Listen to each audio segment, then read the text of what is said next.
ఎరుగ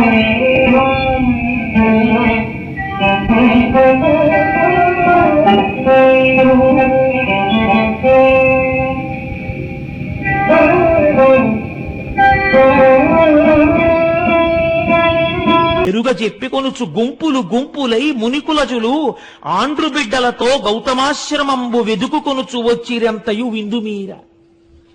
రకరకాల సంబంధాలు పెట్టుకున్నారు ఆయనతో. ఏమిటా అనుబంధం? గౌతమ మహర్షికి కూడా తెలియదేమో ఇంతమంది చుట్టాలున్నారని. వీళ్ళు ఎప్పుడన్నా కనపడ్డారా గౌతమ మహర్షికి? ఎప్పుడూ కనపడలేదు. ఎప్పుడు వచ్చారు వీళ్ళందరూ? ఇప్పుడు క్షామం కదా లోకంలో. అందుకని ఎంతంత దూరపు చుట్టరికాలని ఎంతంత దగ్గరగా చెప్పారో చూడండి.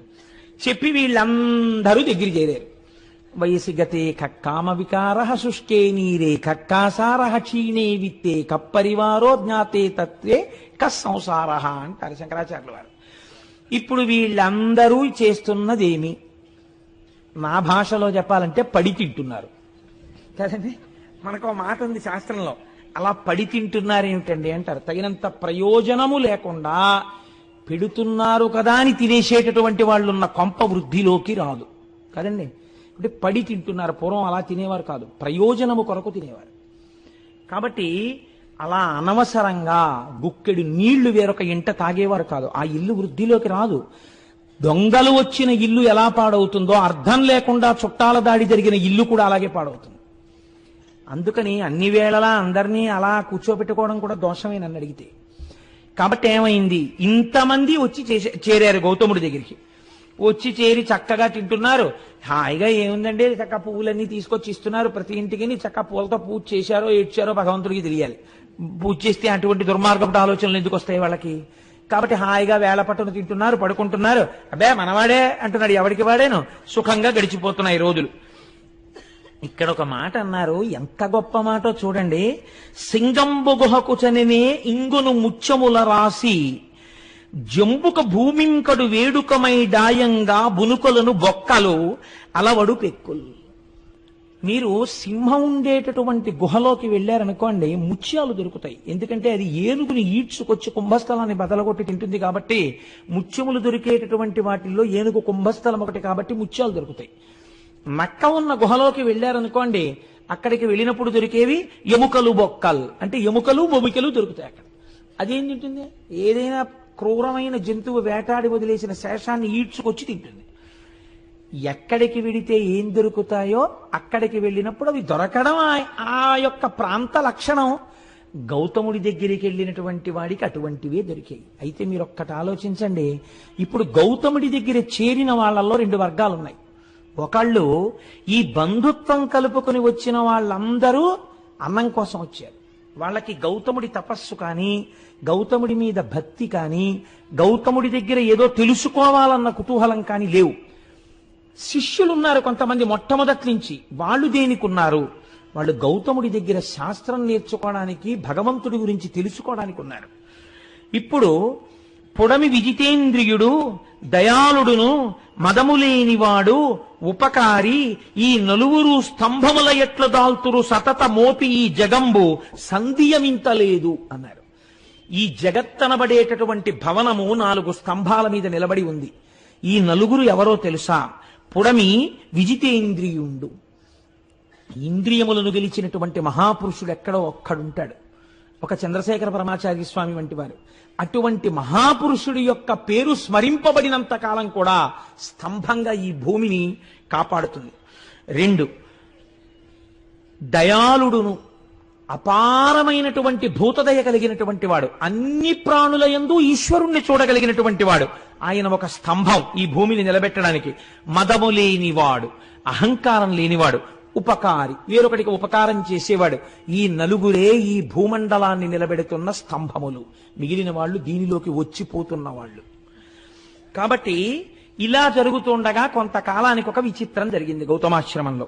బహుకాలం బిటులేగెనొక్క దివస ప్రాహ్నంబునన్ గౌతమ ద్రుహిణుండీశ్వర పూజకై సలిలమున్ తొట్టెన్ డనాన్ శిష్యులున్ రహిమీరన్ కలశంబులన్ కొని సరోరాజంబు చేరంగా పోనహివేణుల్ ముని భార్యలప్పుడే జలంబాడంగ విచ్చేయుడు.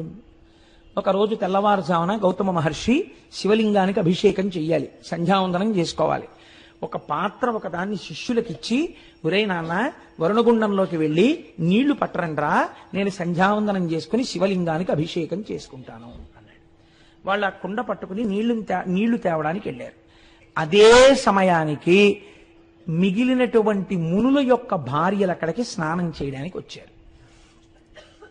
ఈ వీళ్ళన్నారు, ఆడవాళ్లు స్నానం చెయ్యడానికి వచ్చినప్పుడు వాళ్ళు స్నానం చేశాక పట్టుకుందాం లేని అక్కడ నిలబడడం బ్రహ్మచారికి దోషం అవుతుంది. కాబట్టి ఒక్కసారి మీరు పక్కకుండమ్మా, నీళ్లు పట్టుకుని మేము వెళ్ళిపోతాం అన్నారు వాళ్ళు. కానీ ఆ గౌతమ శిష్యులా మునిసతీ కాండంబుతో ఒక్క ప్రక్కన చేరుండు ఘనుండు దేశికుడు వేగం పూజకై తీర్థమున్ కొనితే రన్మము పంచెనట్లు కదక అట్లుదకమున్ గొంపోవలెన్ తల్లులన్నను నవ్వార రటుల్ తొలగంగ కడున్ గర్వంబ ఖర్వంబుగాన్. అమ్మలారా, దేశికుడు మా గురువు మమ్మల్ని కుండతో నీళ్లు తెమ్మన్నాడు సంధ్యావందనానికి, లింగాభిషేకానికి. మీరు ఒక్కసారి అలా ప్రక్కకి తొలగితే మేము ఆ నీళ్లు పట్టుకుని వెళ్ళిపోతామమ్మా అన్నారు వాళ్ళు. అనేటప్పటికీ వాళ్ళు అన్నారు, మీకు ఎంత మిడిసిపాటు వచ్చిందిరా, మీకెంత గర్వం వచ్చిందిరా, మునిపత్నులం మేము స్నానానికి వచ్చామా? మా స్నానం కన్నా గౌతముడికి సంధ్యావందనమును అభిషేకం ఎక్కువయ్యాయా? ముందు గౌతముడికి నీళ్ళు వెళ్ళాలా ఇక్కడి నుంచి? అంత గర్వం వచ్చిందా గౌతముడికి అంటే? చూశారా, ఇంటి యజమాని అన్నం తిన్న తరువాత విదిల్చినటువంటి చేతి ఎంగిలి మెతుకులు తిన్న కాకి బలిసి యజమాని తల మీద తంతే ఎలా ఉంటుందో వీళ్ళ బ్రతుకులు అలా ఉన్నాయి. కాబట్టి ఇప్పుడు ఈ మాట అన్నారు అని వాళ్ళు చరచరా అక్కడి నుంచి బయలుదేరి తమ భర్తల దగ్గరికి వెళ్ళేటటువంటి ప్రయత్నం చేస్తున్నారు. చనుండు మీరలిక సత్వరమేమిటి దీర్ఘమాడి నీళ్లను కొనిపోవగావలే జలం వనరింపకొడల్పలుయిరు మీ ఘనత నిరుంగకిట్లు పలుకం దొరకంటి రణంగ వారలం తనిచని ఆశ్రమమునకుంత గురురజ్ఞికి చెప్పెనాపయున్. ఇంతంత అహంకారం ఏమిట్రా మీకు? మేమిక్కడ స్నానం చెయ్యాలి, అభిషేకమా సంధ్యావందనమా? అంత గొప్పవాడైపోయాడు గౌతముడు, పొండవతలకన్నాడు. వాళ్ళు చిన్నబుచ్చుకుని నీళ్ల కుండని నీటితో తేకుండా ఖాళీ కుండతో తిరిగి వచ్చారు. గురువుగారి దగ్గరికి వెళ్ళి ఈ మాట చెప్తే, గురువుగారు చూశారా వీళ్ళని చేరదీసినందుకు ఎలా ప్రవర్తిస్తున్నారో అని గురువు పొద్దున్నే నొచ్చుకున్నా దానికి మేము కారణం అవుతాం. గురువుగారి దగ్గరికి వెళ్ళి అబద్ధం చెప్పినా దోషం వస్తుంది. అలాగని గురువుగారికి ఏమీ చెప్పకుండా కూర్చుంటే సంధ్యావందనానికి వేళ మీరిపోతుంది.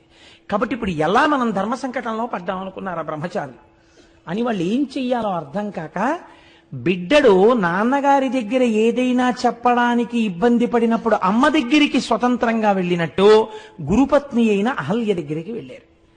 అమ్మ, గురువు గారు నీళ్లు తెమ్మన్నారమ్మా, మేము అక్కడికి వెళితే వాళ్ళు స్నానాలు చేస్తామంటున్నారు, మేము అక్కడ ఎలా నిలబడతామమ్మా? వాళ్ళు మునిపత్నులు, వాళ్ళు స్నానం చేస్తుంటే అయ్యే వరకు మేము అక్కడ నిలబడితే అది చాలా అసహ్యంగా ఉంటుంది, మేము బ్రహ్మచారులు అలా నిలబడకూడదు. వాళ్ళు ఒక్క కుండరు నీళ్లు పట్టుకుని మేము వెళ్ళిపోతామంటే అనరాని మాటలని మమ్మల్ని పంపించేశారమ్మా. ఇప్పుడు గురువుగారి దగ్గరికి ఖాళీ కుండతో ఎలా వెళ్ళడము అని బెంగ పెట్టుకున్నామమ్మా అని చెప్పారు వాళ్ళు. వాళ్ళు ఎంత ధార్మికమైన నడువడితో ఉన్న బ్రహ్మచారులో చూడండి. అందుకే నేనన్నా అక్కడ రెండు వర్గముల మనుషులున్నారు అని. ఇప్పుడు ఆవిడేం చేసింది? అహల్య. ఇప్పుడు ఇంతమందికి ఇంత నోరుంటే ఆవిడకు ఉండక్కర్లేదు ఏమిటండి? ఆవిడ కూడా వెళ్ళి, మీ ఆయన తీసుకొచ్చాడా ఈ గుండం, మీ ఆయన తీసుకొచ్చాడా ఈ నీళ్లు, కష్టపడింది ఆయన, తెల్లారు లేస్తే ఆయన మోచేతి నీళ్లు తాగుతున్నారు మీరు మీ భర్తలను, ఆయన అభిషేకానికి నీళ్లు పట్టుకెళ్ళొద్దనడానికి మీనెవరు అని వీధి కొళాయి దగ్గర జట్టీలాడుకున్నట్టు దెబ్బలాడుకోవచ్చు. అలా దెబ్బలాడితే ఆవిడ మహాపతివ్రత అహల్య ఎందుకు అవుతుందండి? కావలసింది ఇప్పుడు ఏమిటి? వాదులాడ్డం కాదు, అవతల వాళ్ళ తప్పించడం అంతకన్నా కాదు. వాళ్ళు మునిపత్నులు, లక్ష్మీ స్వరూపాలు. ముందు భార్యగా తన ధర్మమేమి వేళ మీరిపోకుండా భర్త సంధ్యావందనం చేసుకోవడానికి నీళ్లు ఇచ్చేయాలి, అది భార్యాధర్మం. కాబట్టి ఇప్పుడు ఆవిడేం చేసింది? కడవనకొండు గైకొని తగన్ సరసీస్థలి చేరి నీరమున్ వడిగుని తెచ్చి ఇచ్చి తన భర్తకు దల్మిని దేవ పూజనా తడుపొనరించే అమ్మునుల దారలహల్య మదంబుతోడ ఈ ఎడమము బల్కరించకయే ఏగెను చుల్కన చేసి తానటుల్. అహల్య వేళ మీరిపోయిందనుకోండి, ప్రాయశ్చిత్తార్థపూర్వక సంధ్యావందనం గరిష్యే నీళ్లు ముట్టుకుని 4 మాటలు అర్ఘ్యం ఇవ్వాల్సి ఉంటుంది గౌతముడు. ఆ పని ఆయనతో చేయించడమే ఎంత తప్పు. అందుకని ఆవిడ ఎవ్వరితో మాట్లాడకుండా ముందు భర్తకి నీళ్ళు ఇచ్చేయాలి. గబగబా వెళ్ళి వాళ్ళెవ్వరినీ పలకరించకుండా, ఇప్పుడు పలకరిస్తే వాదు జరుగుతుంది, వాదు జరిగితే భర్తకు ధర్మలోపం వస్తుంది. నేను ముందు గబగబా కడవతో నీళ్లు ముంచుకుని ఆవిడ వెళ్ళిపోయింది. ఆవిడ ఏమీ అనలేదు ఎవ్వరిని, ప్రసన్నమూర్తి అయి వెళ్ళిపోయింది. వెంటనే వాళ్ళన్నారు, చూశావా చుల్కన చేసి మమ్ములన్ అంటే మాతో మాట్లాడదనమాట. ఇది ఎంత దారుణంగా ఉంటుందో చూడండి లోకం ప్రవృత్తి. అడగచ్చు కదా, ఆ పిల్లలకి నీళ్ళు ఇవ్వలేదు కదా అని మమ్మల్ని అడగచ్చు కదా అంటే మేము మాట్లాడడానికి కూడా తాగం. వాళ్ళేమో ముండండి మా గురువు గారికి పట్టుకెళ్తా ఉన్నారు. ఏమిటమ్మా ఏదో నీళ్ల కోసం ఇక్కడికి వచ్చాం కాబట్టి వీళ్ళు ఇలా మాట్లాడుతున్నారు అంతే లోకం అని దెప్పి పొడవడానికి ఇద్దరినీ తీసుకున్నారు అనుకూలంగా. ఈవిడ చూడండి, ఆయనేమో అందులో కూర్చుని ముందు నాకు నీళ్లు పట్టరారా అని ఆయన పంపించాడు. ఈవిడేమో వాళ్ళని వద్దన్నాం కాబట్టి ఈవిడ కొండట్టుకు వచ్చేసి ఈవిడ ముంచేసుకుని ఈవిడ వెళ్ళిపోతుంది. పోనీ కనీసం ఏమ్మా బాగున్నారా, స్నానాలు చేస్తున్నారా నువ్వు పలకరించవచ్చు కదా, వీళ్ళని నేను పలకరించేది ఏంటి అని ఈవిడ వెళ్ళిపోయింది. ఇంత చులకనమాట మనం అంటే. ఇప్పుడు ఇందులోంచి ఏం బయలుదేరింది? రాగాలు పెడబొబ్బలు బయలుదేరి. ఎందుకు అంటే వాళ్ళకేం అవమానం జరిగిందండి అక్కడ? ఏమైనా అవమానం చేశారా? అవమానం జరగలేదు, అక్కసు బయలుదేరింది. అవతల ఉన్న వాళ్ళ నడువడిని గౌరవించలేని వాడు ఆయన యొక్క ధార్మిక జీవనాన్ని మెచ్చుకోలేడు. సరికదా, అక్కసు పెంచుకుంటాడు. కారణం ఏమిటి? నీ స్వభావం అటువంటిది, అందులోంచి వస్తోంది ఈ అక్కసు. నీ స్వభావాన్ని దిద్దుకోవాలి. కాబట్టి ఇప్పుడు వాళ్ళు ఏం చేశారు? గబగబా వెళ్ళి, పోవునుగాక ఈ పొగరు పోడిమియూడగ చేయకుందుమే, దేవికి ఇంత ఎల్లిదమే, దేబెలమా మగలంత ఇంతతో పో విడువారమే ఎనుచు, పోయి స్వభర్తల సన్నిధానమందా విధమెల్ల మార్చి, కడు అల్కజి నింపగ చెప్పిరేడ్చుచున్. వాళ్ళందరూ ఏం చేశారంటే, ఎంత గొప్ప మాట వేశారో చూడండి ఈ రచన యందు. మా మొగుళ్ళు దేవిరి కొట్టువాళ్ళ అన్నారు వాళ్ళు. అంటే దేవిరి కొట్టువాళ్ళ అంటే వాళ్ళకేమీ లేక ఒకళ్ళు పెడుతుంటే అంగలారుస్తూ తినేవాళ్ళు అనుకుంటున్నారా? ఈ మాట వెళ్ళి మొగుడిని అడిగారు. అంటే వాళ్ళకి నిజంగా వాళ్ళు ఇప్పుడు ఆ స్థితిలోనే ఉన్నారు. కానీ అలా భార్య అడిగేటప్పటికీ కొంచెం కష్టం వచ్చింది. పైగా సామూహిక రోదన కార్యక్రమము అని ఒకటి సిద్ధం చేశారు. అందరూ కలిసి ఏడిచారు. ఏడుస్తూ వెళ్ళి, చూడండి మా బతుకు ఎంత చులకనైపోయిందో, మీకు స్నానం ఏమిటి, ముందు దేశికుడికి తీసుకెళ్లాలని చెప్పి బ్రహ్మచారులు వచ్చారు. మేము స్నానం చేస్తుంటే ఓ పక్క నుంచి ఇంకింతకన్నా నగుబాటు ఉంటుందా? పైగా ఇదేమిటయ్యా స్నానం చేస్తున్నాం తర్వాత రండి అంటే మేమేమిటో తప్పు చేసినట్టు ఆహల్య ఇలా ఇలా ఊపుకుంటూ వచ్చి కొండపై నీళ్ళట్టుకుపోయింది. కనీసం ఏమమ్మా అని కూడా మమ్మల్ని పలకరించలేదు. అంటే మా బతుకింత చులకనైపోయింది. వాళ్ళకి ఎందుకు అనుకుంటున్నారు? దేవిరి మొగుళ్ళు మా మొగుళ్ళని వాళ్ళు అనుకుంటున్నారు. అంటే వీళ్ళకేమైంది? అదేమిటి అనలేదు. ఏడుస్తూ వీళ్ళు ఇలా మాట్లాడేప్పటికీ వీళ్ళకి అలకొచ్చింది. మహాకోపం వచ్చేసి వెంటనే వీళ్ళు గణపతి హోమం మొదలెట్టారు. ఎంత చిత్రమో చూడండి లోకంలో. పోనీ వీళ్ళకైనా బుద్ధి ఉండాలి కదా. చెప్పుడు మాటలు విని వెంటనే ఆ చర్య తీసుకునే వాళ్ళ జీవితాలు ఇలాగే ఉంటాయి. ఎంత మునులైతే ఎవరికి కావాలండి? కాబట్టి వాళ్ళు ఏం చేశారు? అంత మునుల్ గడున్ముదులనగ్రహముంది కడింది నిష్టతో దంతిముఖున్ విధానమున తద్దయు గొల్వ అతండు వచ్చి, మీ చింతల తీర్తు అంచితము చెప్పుడనంగా మునుల్ ముదంబుతో అంతము మీరనివ్వనికి బాపుడు గౌతమునన్ననాతడు. వాళ్ళు దంతి మఖము అనబడేటటువంటి మఖం ఒకటి చేశారు. అంటే విఘ్నేశ్వరుణ్ణి ఉద్దేశించి వీళ్ళు చేసినటువంటి మఖమునకు తృప్తి పొందినటువంటి గణపతి యజ్ఞగుండంలోంచి ఆవిర్భవించారు. దేని కొరకు ఇంత కష్టపడి మీరు నా గురించి ఇంత గొప్ప మఖం చేశారు, నేను మీకేం చేసి పెట్టాలని అడిగారు. ఏమీ లేదు, పొగరెక్కి ఉన్నాడు గౌతముడు. కాబట్టి ఈ ఆశ్రమంలోంచి గౌతముడు బయటికి తరమబడేటట్టుగా నువ్వేదో ఒక పథకం చేసి మమ్మల్ని రక్షించాలి అంటే ఆయన అన్నాడు, విఘ్నేశ్వరుడు మీరు అడగవలసిన మాటే ఇది. తగునే ఆకలి దప్పులన్ మరుగుచున్ దారల్ సుతుల్ శిష్యులన్ మిగులన్ బొక్కుచు ప్రాణభీతనిటకున్ మీరేగదేరన్ దయానుగుడై గౌతముడెల్లవారికి చటన్ బోనంబులర్పించి నీ వగవున్ బాపి అనంగ చేసనిపుడా బ్రాహ్మణ్యు నొప్పింతురే. ఒకనాడు మీకు తాగడానికి నీళ్లు లేక, తినడానికి అన్నం లేకపోతే మీ భార్యలతో, మీ బిడ్డలతో, మీ శిష్యులతో ఇక్కడికొస్తే అయ్యో ఇంత కష్టపడుతున్నారా అని వాళ్ళిద్దరూ కలిసి పండించి వండి మీకు వడ్డించి అన్నం పెడుతుంటే ఆ గుండంలో నీళ్లు ఆయన పేరు మీద తడారకుండా పుడుతుంటే ఆయన్ని ఈ ఆశ్రమం నుంచి తరిమి క్షామంలోకి తోసి మీరు సుఖాలు అనుభవిద్దాం అనుకుంటున్నారా? ఎంత కృతజ్ఞత ఇది! దానికి నా కోసం మఖం చేశారా? నేను అటువంటి పని మీకు చేసి పెట్టాలా? ఎలా అడిగారయ్యా ఇలాంటి కోరిక? ఇలాంటి కోరిక మీరు కోరచ్చా? ఉపకృతి సల్పిన వారలకు అపకృతి చేయంగదలచుటతి ఇండితము అట్లపశయమనక అనర్చిన నృపశువు నశించునెంత నేర్పరియేని. అపకారికి అపకారమే చెయ్యకూడదు, ఉపకారికి అపకారం చేస్తారా? నశించిపోతారా లోకంలో మీరు? మీకు ఎందుకు పుట్టిందిరా ఈ కోరిక? ఇంతమంది కలిసి చేశారే, మీలో ఒక్కడికైనా ఈ ఆలోచన రాలేదా? తప్పు మనం ఇలా చేయకూడదు, ఇది కృతజ్ఞత అన్న ఆలోచన మీకు రాలేదా? మంచివాడు చెడ్డ మానిసి కాబోవడెప్పుడు చెడుగు మంచి నెంచబోడు కుక్క గోవు కాదు గోవు కుక్కయు కాదు జగమునందు బ్రహ్మశాసనమిది అన్నాడు. ఊరే లోకంలో లక్షణం ఏమిటో తెలుసా? మంచివాడు చెడ్డ మానిసి కాబోవడెప్పుడు. మంచివాడు ఎప్పటికీ చెడ్డవాడు కాలేడు. ఎందుకని? అవతలవాడు తనని ఇబ్బంది పెడుతున్నా ఓర్మి వహించి ఉంటాడు తప్ప అవతలవాడిని బాధ పెట్టే పని తాను చెయ్యడు. చెడుగు మంచి నెంచబోడు. చెడ్డవాడున్నాడే వాడు యువతల ఆయన ఎంత మంచివాడైనా ఆయనలో ఒక్క మంచి గుణం చూసి చిచి ఆయన్ని బాధ పెట్టకూడదన్న ఆలోచన అవతల వాడికి రాదు. ఇది స్వభావం రా లోకంలో.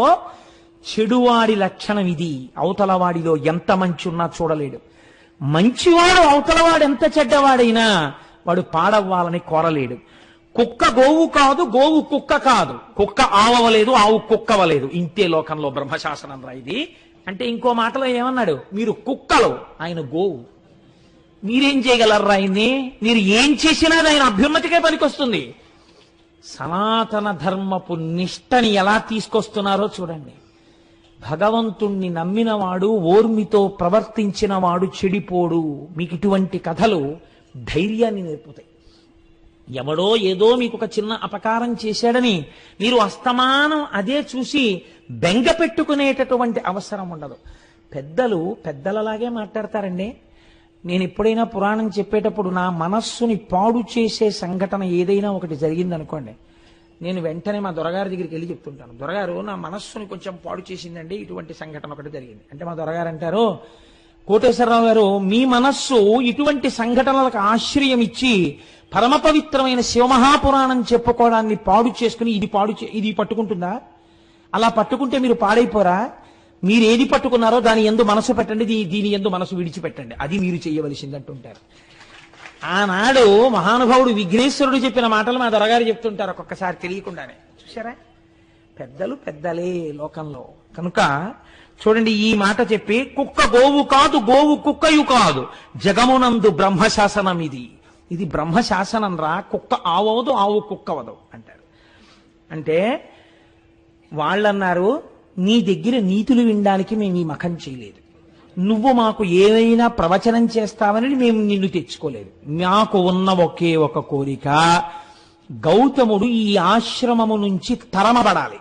అటువంటి కారణాన్ని నువ్వు సృష్టించాలి. నువ్వు అటువంటిది సృష్టిస్తే మేము చేసినటువంటి మఖమునకు నీవు ఫలితం ఇచ్చినట్టు, కాని నాడు నీవు కృతజ్ఞుడవైపోయినట్టు. ఆయన అన్నాడు, మీరు చేసిన మఖమునకు నేను ప్రీతి చెందాను, నేను తప్పకుండా మీ కోరిక తీరుస్తాను. కానీ ఇప్పుడే చెప్తున్నాను, చేసిన కృతజ్ఞపు పని వలన మీరు పాడైపోతారు. తన ఉపాసన యందు భంగం లేకుండా నడిచి వెళ్ళిపోయిన గౌతముడు సర్వోత్కృష్టమైన కీర్తిని పొందుతాడు. ఇది మీ మనస్సులో పెట్టుకోండి, నాకు అభ్యంతరం లేదు, మీ కోరిక తీరుస్తానన్నాడు. మిక్కిలి బక్కయా ఒకడు మేకొని వ్రీహివనంబు మేయుచున్ తొక్కుచునుండ గౌతముడు తొల్గగ చేయగా బూరిపోచపై నొక్కటి వేసే దానముద ఉర్వి సమాంతము కూలీల్గే హా ఎక్కడి దోషమందతి మహేశ్వర యంచు మునీంద్రుడేర్చుచున్. ఒక వృద్ధ గో ఒకటి ఆయన కష్టపడి వేసినటువంటి ఆ పళ్ళు ఆకుకూరలు ఉన్న చోటికొచ్చి తినేస్తోంది. గణపతి ఆ వృద్ధ ఆవు రూపంలో వచ్చారు. గౌతముణ్ణి ఆశ్రమం నుంచి తరిమివేయబడేటట్టుగా చెయ్యాలి. ఇప్పుడు మునుల కోరిక తీర్చాలి. ఈశ్వరుడు కూడా ఏ రకంగా కోరినా లొంగుతాడు. అందుకే మనకి గురువుల్లో నిషిద్ధ గురువు అని ఒకడు ఉంటాడు. వామాచారం నేర్పేటటువంటి వాళ్ళు, తప్పు విధానంలో ఈశ్వరార్చన చేసేటటువంటి వాళ్ళు కూడా గురువులే, కానీ నిషిద్ధ గురువు. ఆ గురువును ఆశ్రయించవద్దని చెప్పింది శాస్త్రం. సూచక గురువు, వాచక గురువు, బోధక గురువు, పరమ గురువు, నిషిద్ధ గురువు అని 5 గురువులు. కాబట్టి ఇప్పుడు చూడండి, ఇప్పుడు ఈ బక్కావు మేస్తుంటే ఆవుని గట్టిగా కర్రతో కొట్టినా చేత్తో కొట్టినా గోమోదక దోషం వస్తుందని మహానుభావుడు ఆయన ఏం చేశాడంటే, గౌతముడు అయ్యో ఆవు కదా ఇదని ఒక ఎండిపోయినటువంటి సన్నటి గడ్డిపరక తీసి ఆవు మీద ఇలా పడేసి హా అన్నాడు. అంతే. ఈ గడ్డిపరక పడగానే భూమికి సమాంతరంగా పడిపోయి గుడ్లు తేలేసేసి చచ్చిపోయింది ఆవు. ఇప్పుడు గౌతముడు ఆశ్రమంలోకి వెళ్ళిపోవచ్చు. ఆయన గుండెలు బాదుకుని ఏడ్చాడు.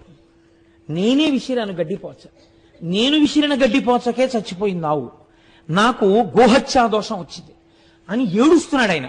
ఇన్ని తెలుసున్న వాడికి ప్రాయశ్చిత్తం తెలియదండి.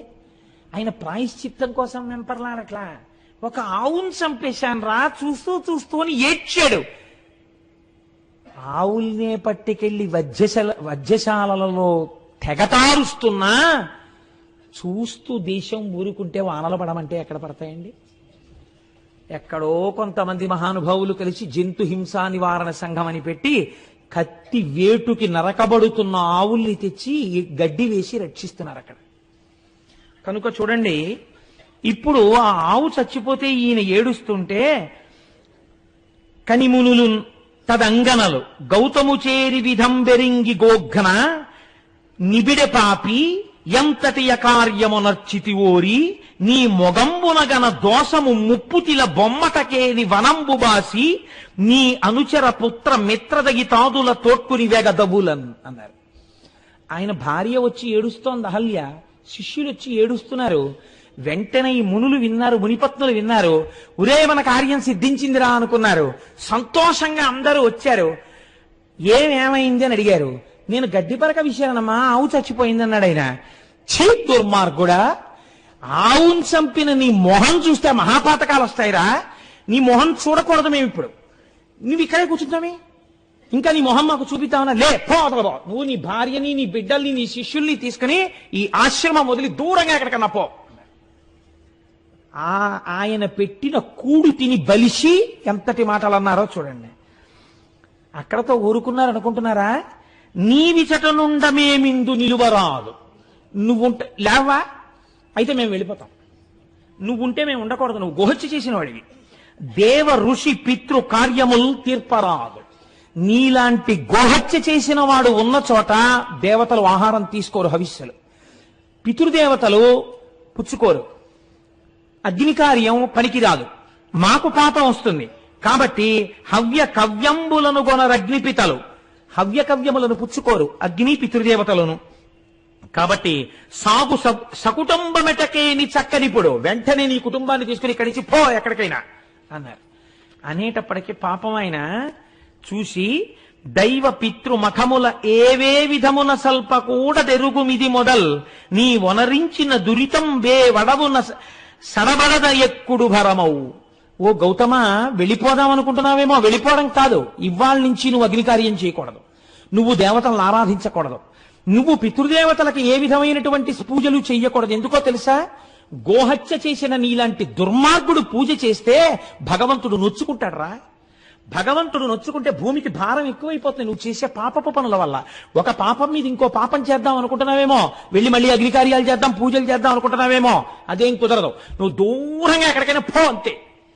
ఇప్పుడు ఆయన ప్రాణం ఏమిటండి? ఈశ్వరార్చన. ఆయన భగవంతుణ్ణి అర్చించకుండా ఉండలేడు, ఆయన భగవంతుణ్ణి అభిషేకించకుండా ఉండలేడు, ఆయన అగ్నికార్యం చేయకుండా ఉండలేడు, ఆయన సంధ్యావందనం చేసుకోకుండా ఉండలేడు. అటువంటి వాడిని నువ్వేమీ చెయ్యొద్దన్నారంటే చంపేశారు ఆయన ఇంకో రకంగా. ఇంత బాధ పెట్టే మాటలు మాట్లాడితే ఆయన అన్నట్ట లేచి నిలబడి, చేసితి దోషము నిష్కృతి చేసితినే గాని శాంతి చందదు పుడమిన్ వాసిగ ప్రాయశ్చిత్తము చేసుకొని యఘంబుబాయు సిద్ధమిది ముని. అయ్యయ్యో, తప్పకుండా వెళ్ళిపోతానయ్యా, నేను ఇక్కడ ఉండను, నేను వెళ్ళిపోతున్నానని గబగబా వెళ్ళిపోయాడు మహానుభావుడు. 1 నెల్లాళ్ల పాటు అలా తిరిగాడు తిరిగాడు తిరిగాడు, ఎంత దుఃఖం అనుభవించాడో అంతటి గౌతముడు. అయితే మీరు ఒక్కటి ఇక్కడ చాలా జాగ్రత్తగా ఆలోచించాలి. ఇంతటి మహర్షి, ఇంత తపశ్శక్తి ఉన్నవాడే, ఒరే నేను గడ్డి పరక విసిరితే ఆవెందుకు చచ్చిపోయిందిరా, ఇందులో ఏదైనా కుట్రుందా అని ఆయన ఆలోచించలేదు. ఎందుకు ఆలోచించలేదు? అసలు ఒకటి గురించి తప్పుగా ఆలోచించడం ఆయనకి చేత కాదు. గోవు కుక్క కాదు, కుక్క గోవు కాదు. ఎంత గొప్ప స్థితి అండి ఆ గౌతముడిది నిజంగా. ఎటువంటి మహర్షి అండి. అందుకని ఆయన అంతర్ముఖుడై చూడలేదు. ఆయనే చూస్తే వీళ్ళ బతుకులు బయటడిపోతాయి. పైగా వెళ్ళి నేను చాలా తప్పు చేశానయ్యా, ఒక నెల్లాళ్ళు అయిపోయిన తర్వాత చాలా వాడిపోయిన వదనంతో దుమ్ము కొట్టుకుని పోయిన వాడై దూరంగా నిలబడి తన శిష్యుల్లో ఒకడి చేత ఒక్కసారి నా కోసం ఆ మునుల్ని రమ్మనండి అని కబురు చేశాట. వీళ్ళు చక్కగా ఈ నీళ్లు తాగుతూ పువ్వులు పెట్టుకుంటూ చక్కగా ఈ కాయలు పళ్ళు తినేస్తూ ముప్పొద్దుల నా కోపంలో అయితే తెగ తిని కూర్చునున్నారు. అంతకన్నా నేను ఇంకా వాడలేను, నాకు అంత అక్కసుగా ఉంది. కాబట్టి ఆయన వచ్చి పిలిస్తే మునులు బయటికి వెళ్ళారు. ఆయన అన్నాడు, చాలా దోషం చేశానండి, నిజమే ఆవును చంపేశాను, కానీ ఇలా ఎన్నాళ్ళు కూర్చోను పూజలు చేయకుండా, ఎన్నాళ్ళు కూర్చోను అగ్నికార్యం చేయకుండా, నా మనస్సు ఊరడిల్లట్లేదు. ఏదైనా ప్రాయశ్చిత్తం ఉంటే చెప్పండి, నేను ఆ ప్రాయశ్చిత్తం చేసుకుని మళ్ళీ నా జీవితాన్ని ఈశ్వరాన్ముఖం చేసుకుంటానన్నాడు. ఆయనకి కావలసింది భగవంతుడంతే, ఇంకొకటి ఆయనకి తెలియదు. ఆయనకి తెలియని విషయాలు వీళ్ళు చెప్పగలరా అండి? అంటే ఏమో ఇంత తప్పు చేశాను కదా, ఇంతమంది వాళ్ళు తప్పు చేయకుండా ఉన్నారు, తప్పు చెయ్యని వాళ్ళ దగ్గర తప్పు చేసిన వాడు వినడం వినయం, అంతేకాని నాకు తెలిసిన నేను చేసుకోవడం ఏమిటి, మళ్ళీ ఇంకో తప్పు చేస్తానేమో. ఎంత వినయానికి ఆయన లొంగాడో చూడండి. ఆయన ఇంకా ఇంకా మెట్లు దిగి వినయానికి ఎడుతున్నాడు, వీళ్ళు ఇంకా ఇంకా మెట్లెక్కి అహంకారానికి ఎడుతున్నారు. వీళ్ళన్నారు, అయితే చెప్తాం వినం. ఇమ్మహి గోహత్యా పాపమ్మును బొనరించినట్టి వాడను నేనంచు నేదిన్ అంతయును ముమ్మారు ప్రదక్షిణంబులనరింపు మొదల్. ఈ భూమండలాన్నంతటినీ 3 మార్లు ప్రదక్షిణం చెయ్యి. చేసేటప్పుడు ఏం చేస్తావో తెలుసా? అడుగు తీసి అడుగేసినప్పుడల్లా ఒక గోవుని చంపినటువంటి మహాపాతకుణ్ణి నేనే అని చెప్తూ 3 మార్లు ప్రదక్షిణం చెయ్యి భూమికి. అప్పుడు ఆ ఆవుని చంపిన పాపం పోతుందంటే ఎంత కక్ష చూడండి వాళ్ళకి అని చెప్పారు. అటు మీద ఒక్క మాసము చాంద్రాయణ వ్రతం వనరింపుము. 3 మాటలు ఇలా ప్రదక్షిణం చేసి వచ్చాక ఏం చేస్తావో తెలుసా? చాంద్రాయణ వ్రతం చెయ్యి. చాంద్రాయణ వ్రతం అంటే ఏంటో తెలుసా అండి? ఇంకొక రకంగా చెప్పాలంటే నీకు ఒళ్ళు బలిసి ఆవును చంపేవని చెప్పడం. అంటే తినకూడనంత ఆహారం తినేస్తే కొవ్వెక్కిపోతే, మనస్సులో రజోగుణ తమోగుణ ప్రకోపం పెరిగిపోతే, సాత్వికమైన ఆహారం తినకపోతే దాని వల్ల వచ్చిన మదంతో ప్రవర్తించిన వాడు దోషం చేస్తాడు. దానికి చాంద్రాయణ వ్రతం చేయిస్తాడు. చాంద్రాయణ వ్రతం అంటే శుక్లపక్షంలో ఒక్కొక్క తిథి పెరుగుతుంటే ఒక్కొక్క కబలం పెంచుకుంటారు, కృష్ణపక్షంలో ఒక్కొక్క తిథి తగ్గిపోతుంటే ఒక్కొక్క కబలం తగ్గించేసుకుంటారు.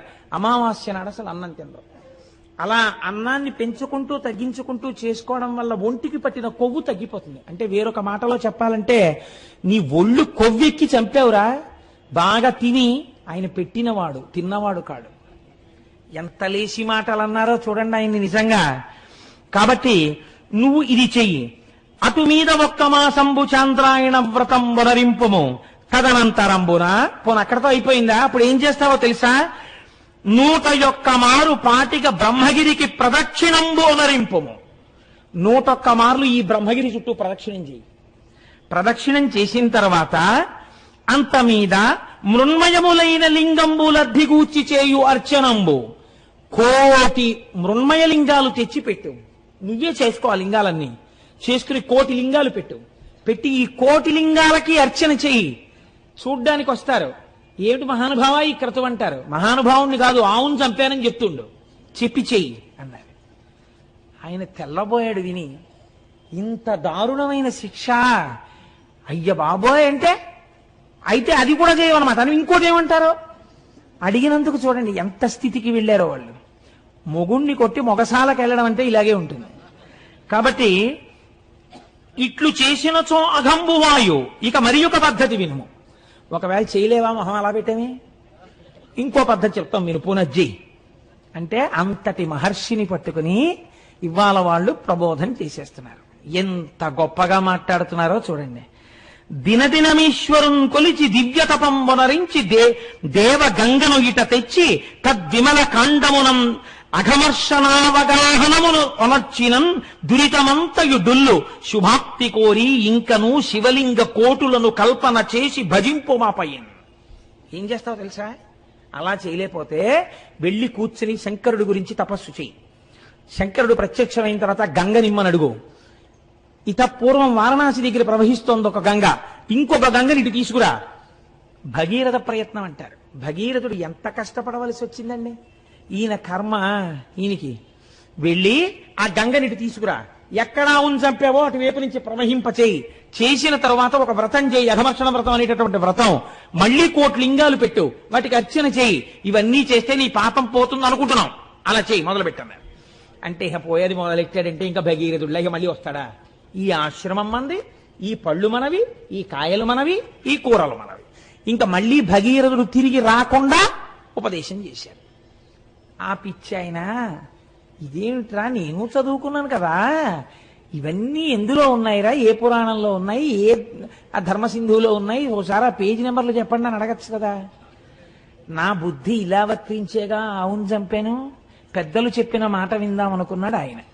కాబట్టి ఆయన ఏం చేశాడంటే, శరీరంతో తిరిగితే ఏమొచ్చింది? పాపాత్ముండి పాపాత్ముండి పాపాత్ముండి అంటే పాపం పోతుందా?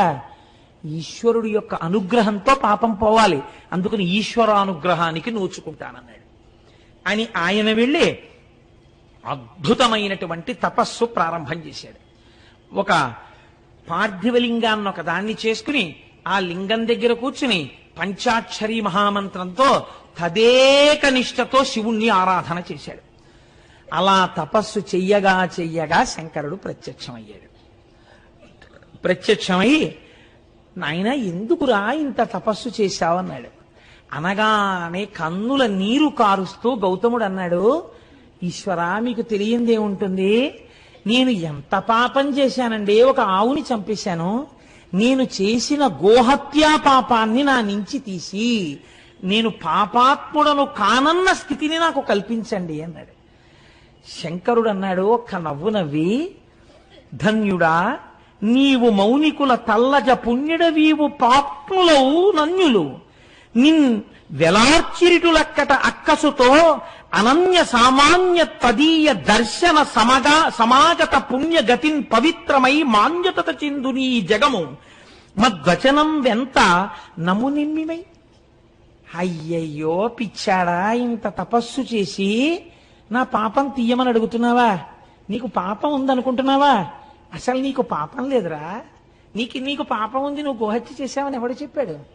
దుర్మార్గులు రా వాళ్ళు. నిన్ను పాడు చేయడానికి ఇలా చెప్పారు, నీ మనస్సు పాడు చేయడానికి. నీకు పాపం లేదు నాయన. జగత్తులో ఎవడైనా గౌతమ మహర్షి అన్న పేరు పలికినా, గౌతమ మహర్షిని చూసినా వాడి పాపాలు పోతాయిరా. అంతటి పుణ్యాత్ముడవు నువ్వు. నిన్ను చూడ్డానికి నేనొచ్చాను నాయన, నాకు పాపం ఉంది తీయమంటావేమిటి?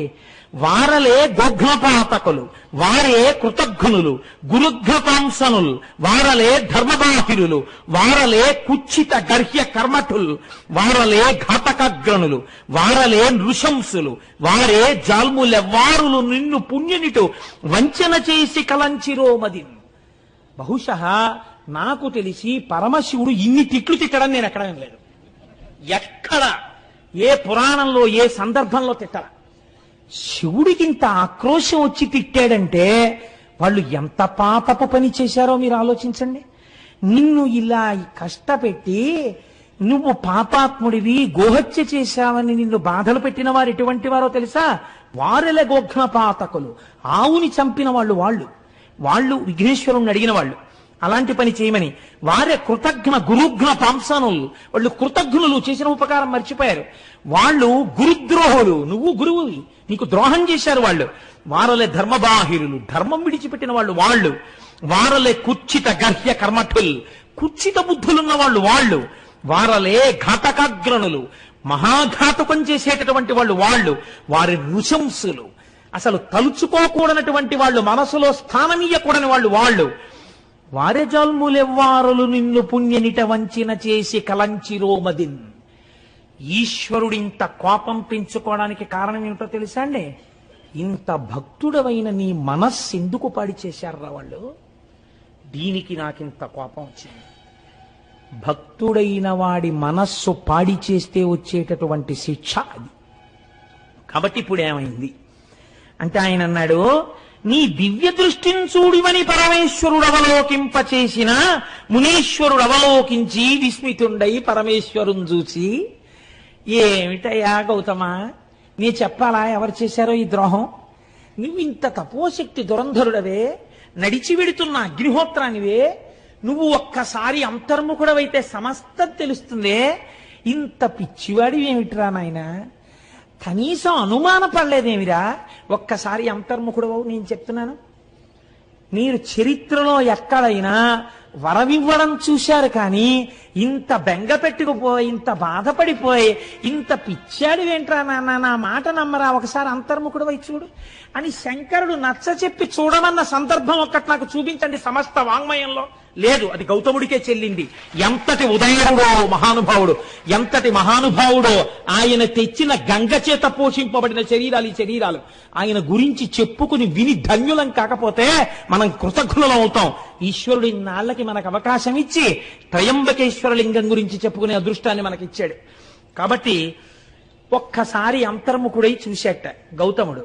సత్యం తెలిసిపోయింది, ఎవరు చేశారో ఈ పని అర్థమైపోయింది. వెంటనే ఆయన కళ్ళు తెరిచి శంకరుణ్ణి చూసి అన్నాడు, ఉపకారమయునిరించిరి కృపానిధి నిజంబు వారు కించుకలైనని నీ కృపకున్ పాత్రమనైతిని నిపుణనై వడసి కొంటి నీ దర్శనమున్. ఆహాహాహా, నాకెంత ఉపకారం చేశారయ్యా వాళ్ళు పరమేశ్వర. వాళ్ళు నన్ను ఇలా తిట్టకపోతే, వాళ్ళు నన్ను ఇలా తోసేయకపోతే, నేను ఇలా తపస్సు చేసి నిన్ను ప్రత్యక్షం చేసుకుంటానా? నిన్ను చూడాలి, నా పాపం పోవాలని ఎంత కఠోరంగా తపస్సు చేశాను, ఎంత మనస్సు పెట్టి తపస్సు చేశాను. అవతల వాడిలో చెడు చూడడం మంచివాడికి చేత కాదురా. కుక్క ఆవు కాదు, ఆవు కుక్క కాదు చెప్పాడు కదా విఘ్నేశ్వరుడు. కాబట్టి మహానుభావులు నాకు ఎంత ఉపకారం చేశారండి, వాళ్ళ వల్ల కదా మీ దర్శనమైంది. వాళ్ళంతా ఉపకారం చేస్తే వాళ్ళని నేను ఏమని నిందించను, నేను వాళ్ళకి రుణపడిపోయాను పరమేశ్వర అన్నాడు.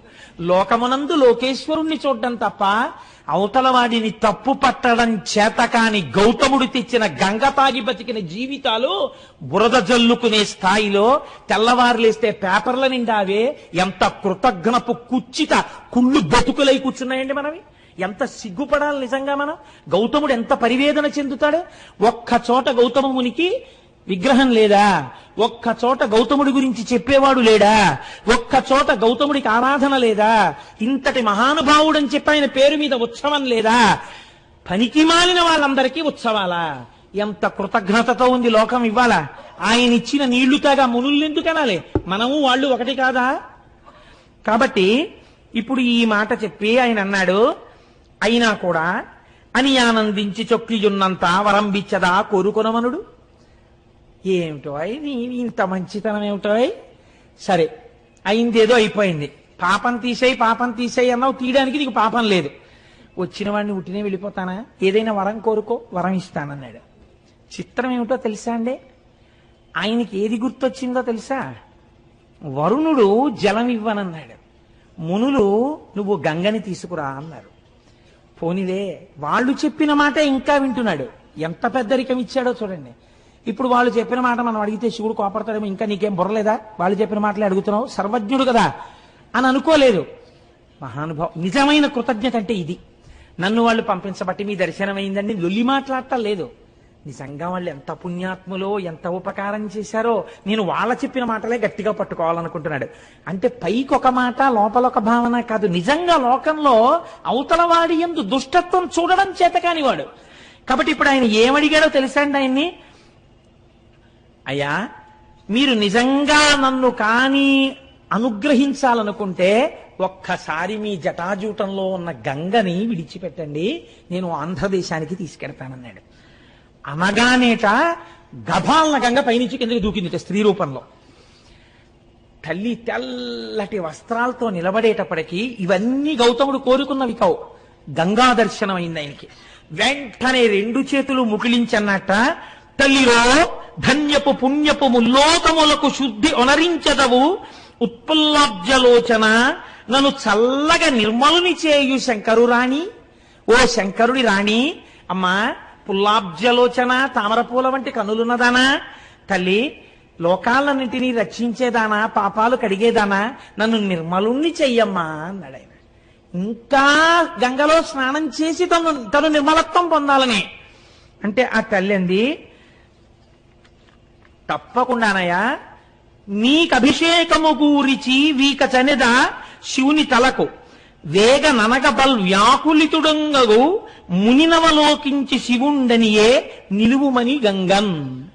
ఆవిడంది, నువ్వు కోరుకున్నట్లుగా ఇక్కడొక్కసారి నేను ఆగుతాను, నీటి రూపంలో నీ తల మీద పడతాను. అంటే నీకు గంగా స్నానం అయిపోయింది కదా, నువ్వు నిర్మలుడు అయిపోయినట్టే కదా, ఇంకేం కావాలి, నువ్వేమడిగావు, నన్ను నిర్మలుణ్ణి చేయమన్నావు, నేను ఒక్కసారి నీ తల మీద పడతాను, అభిషేకం అయిపోతుంది.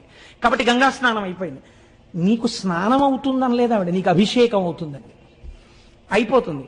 కాబట్టి నీవు కోరుకున్నట్టు పోని గంగా స్నానం అయిపోయింది కదా, నేను వెంటనే మళ్ళీ శివుడి తల మీదకి ఎక్కేస్తాను, ఇంకొక మారు భూమి మీద ప్రవహించాను. ఒక్కసారి ప్రవహించినందుకు ఎంతమంది వచ్చి స్నానాలు చేసి పాపాలు వదులుతున్నారో చూస్తున్నాను. మళ్ళీ ఇంకో పాయా, వద్దు బాబోయ్, మళ్ళీ తల మీదకి వెళ్ళిపోతానండి.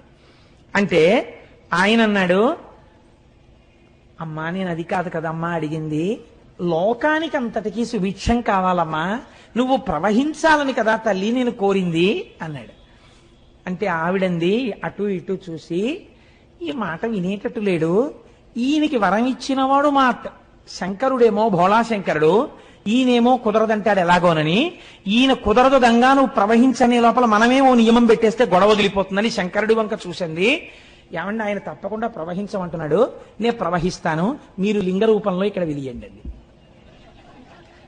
మీరు ఇక్కడ లింగ రూపంలో ఉండండి, నేను ఇక్కడి నుంచి ప్రవహిస్తాను, ప్రవహించి వెడతాను, 33 కోట్ల మంది దేవతలు కూడా నా ప్రవాహం ఎటు వెడుతుందో అటు ఉండాలి.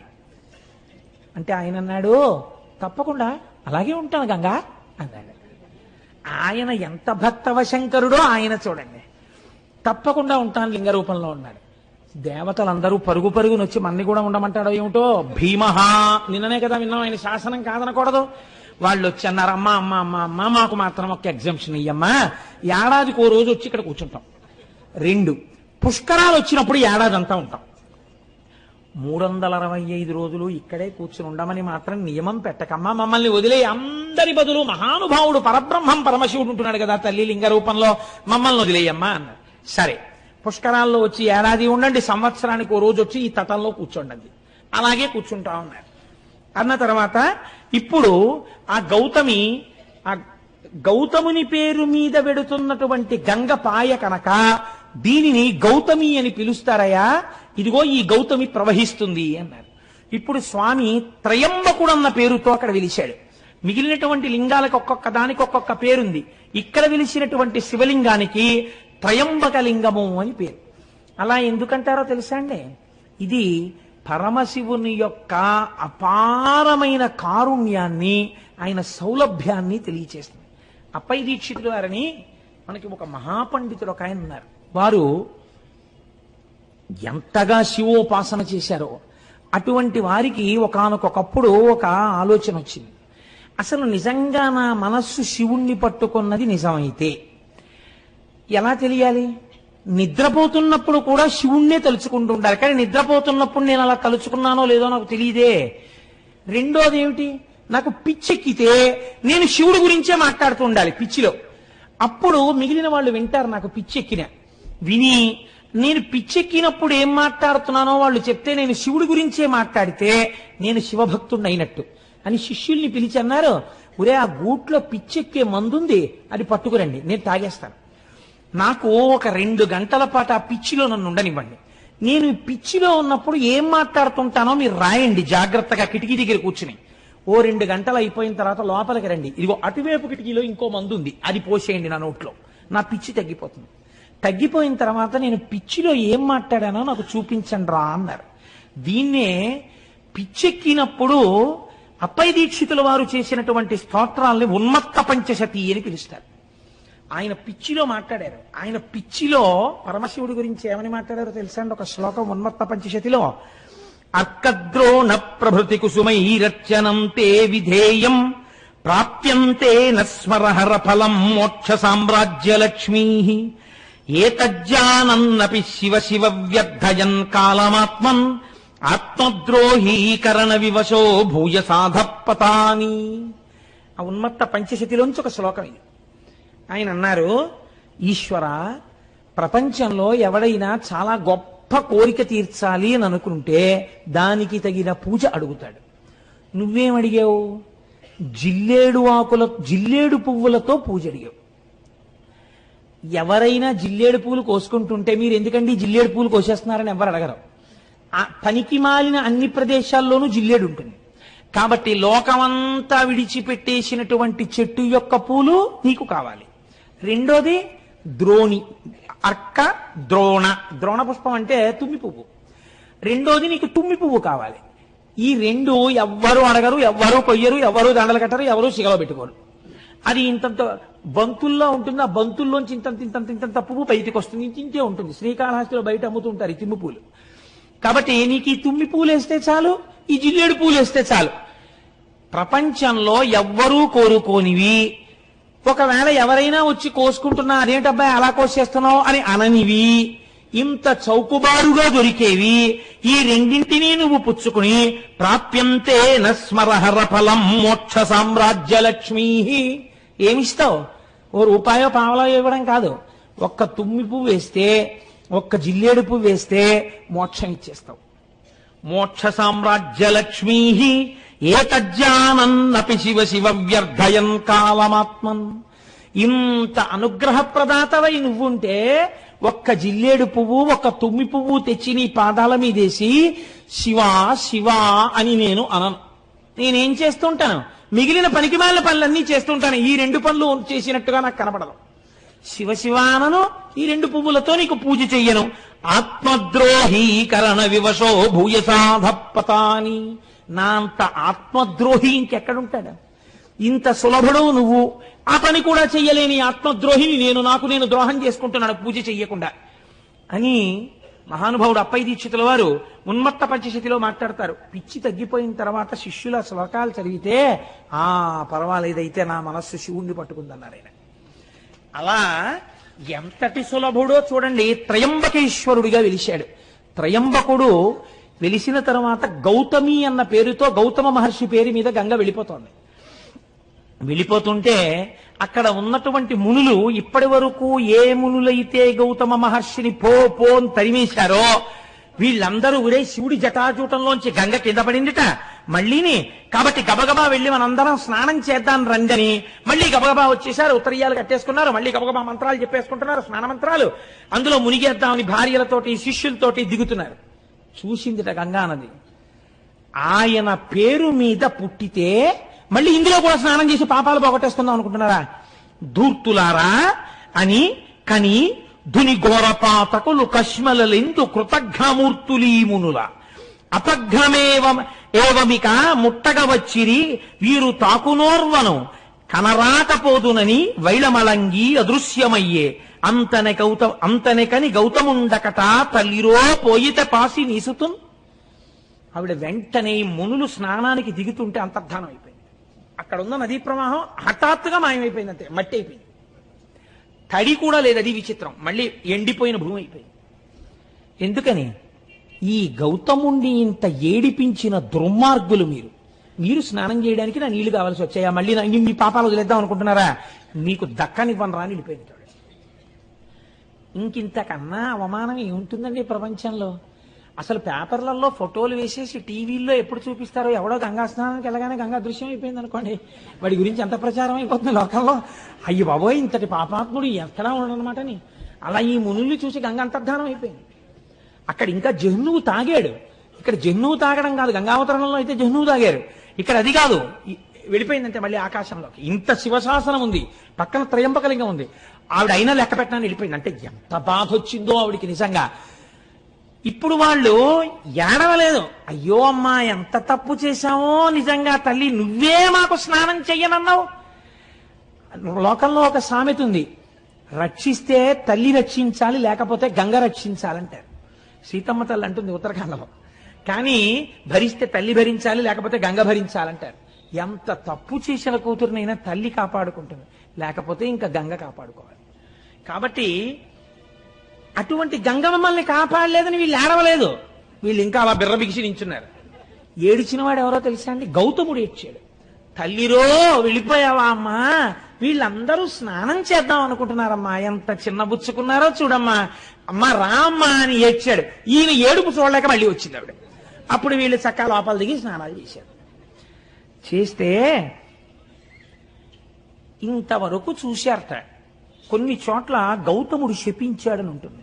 గౌతముడు అలా శపిస్తే చక్కటి అరిటాకేసి నీళ్లు జల్లి విభూతితో ఓంకారం రాసి అన్నం పెట్టి నెయ్యేసి పప్పేసి కూరేసి పచ్చడేసి పులిసేసి పిండి వంటలేసి పెరుగేసి విస్తరి మీద ఉమ్మేసిలిపోయినట్టు ఉంటుంది. ఇంతగా లోకాన్ని ఆరాధించగలిగినటువంటి గౌతముడు ఇప్పుడు ఈ మునుల్ని ఎందుకు శపిస్తాడండి? శపిస్తే ఈ కథకు అర్థం ఉందా? అసలు ఈ ఆఖ్యానానికి అర్థం ఉందా? అది అలా ఎలా వచ్చేసిందో లోకంలో నానుడి నాకు అర్థం కాదు. అప్పుడు ఒక్క మాట మాత్రం చెప్తారు. మునులరించినట్టి యఘమున్ సకలమ్ము నిరింగి మట్టుమీరినవడి గౌతమార్యుడును మరిన్మరి వారణ సేయుచుండినన్ గనలచు అమ్ముని ప్రువుల కన్గొని ఇట్లది శాపమిచ్చిరీరును భవదీయ వంశులు విరోధులు కాగలరీశ్వర భక్తికిన్. గౌతముడు శపించలేదు. తమ గురువు గారు ఇంత చేసినా సరే, గంగా స్నానాన్ని మళ్ళీ ఏర్పాటు చేసినా సరే, స్నానం చేసి వచ్చి క్షమార్పణ చెప్పి ఆయన కాళ్ళు పట్టని మునులను చూసి గౌతమ శిష్యులు శపించారు. ఏమని శపించారు? నీకు శివభక్తి లేకుండుగాక అని శపించారు. మీకు నేను నిన్నటి రోజున ఒక మాట చెప్పా. ప్రపంచంలో ఐశ్వర్యమును పాడు చెయ్యడానికి గొప్ప శాపం ఏమిటో తెలుసా అండి? నీ ఇంట జిల్లేడు మొక్క పుట్ట. జిల్లేడు మొక్కలు ఇంట్లో పుట్టాయంటే ఆ ఇల్లు ఇంకా నివాసయోగ్యం కాకుండా పాడుపడిపోవడానికి సిద్ధపడిపోతుందని. నీ ఇంట జిల్లేడు మొక్క పుట్ట అంటే భయంకరమైన శాపం భౌతికమైన ఐశ్వర్యానికి.